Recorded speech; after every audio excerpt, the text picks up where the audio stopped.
নমস্কার বন্ধুরা, সকলকে আমার চ্যানেলে স্বাগত। আমরা মোটামুটি সকলেই জানি রাজ্যের সমস্ত ধরনের সরকারি কর্মচারী এবং পেনশনারদের ডিএ সংক্রান্ত বিষয়টি এই মুহূর্তে সুপ্রিম কোর্টে বিচারাধীন অবস্থায় রয়েছে এবং সুপ্রিম কোর্টে এই মামলাটির শুনানি গত 8 তারিখ শেষ হয়েছে, কিন্তু শুনানি শেষ হলেও এই মামলাটির রায় এখনও পর্যন্ত প্রদান করা হয়নি। এই ডিএ কেসের রায়টিকে রিজার্ভ রাখা হয়েছে। এখন সুপ্রিম কোর্টে এই ডিএ সংক্রান্ত অর্থাৎ ডিএ মামলা সংক্রান্ত একটি অত্যন্ত গুরুত্বপূর্ণ খবর সামনে এসেছে। কি সেই খবরে কি বলা হয়েছে সকল কিছু আজকের ভিডিওতে বিস্তারিতভাবে আলোচনা করব। ভিডিওটি সুপ্রিম কোর্টের ডিএ কেস সংক্রান্ত অত্যন্ত গুরুত্বপূর্ণ, তাই প্রথম থেকে শেষ পর্যন্ত অবশ্যই ধৈর্য সহকারে দেখবেন এবং ভালো লেগে থাকলে অবশ্যই একটি লাইক করবেন এবং সকলের সঙ্গে শেয়ার করবেন। আর সেই সাথে এই চ্যানেলে যদি প্রথমবার হয়ে থাকেন এই রকমের ইনফরমেটিভ ভিডিও আরও দেখার জন্য যারা এখনও পর্যন্ত এই চ্যানেলটিকে সাবস্ক্রাইব করেননি তারা অবশ্যই চ্যানেলটিকে সাবস্ক্রাইব করে নিতে ভুলবেন না।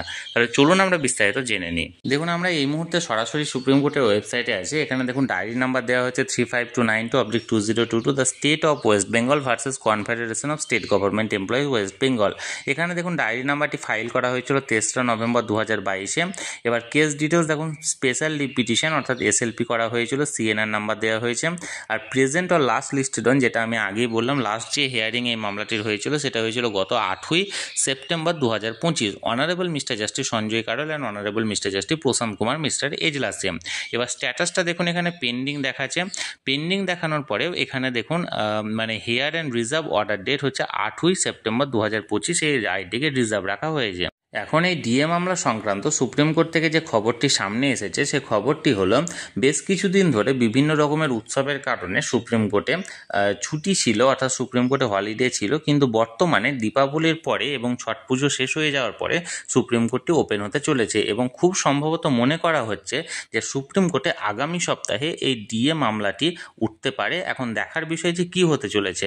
এবং তার সাথে সাথে এখানেও আরও একটি বিষয়, এখানে আপনারা যে রেড মার্কগুলি করা হয়েছে সেখানে লক্ষ্য করলে দেখতে পাবেন যে এখানে যে হিয়ারিং অর্থাৎ মূল যে ডিএ মামলা সেটির পাশাপাশিও দেখুন এখানে প্রথম যে নাম্বারটি দেখুন 35252/2025 কন্টেম্প পিটিশন একটা, তারপর সেকেন্ডটা দেখুন 39626/2025 ওইটাও একটা কন্টেম্প পিটিশন, এবং তারপরেরটা দেখুন 41566/2025 এটাও একটা কন্টেম্প পিটিশন।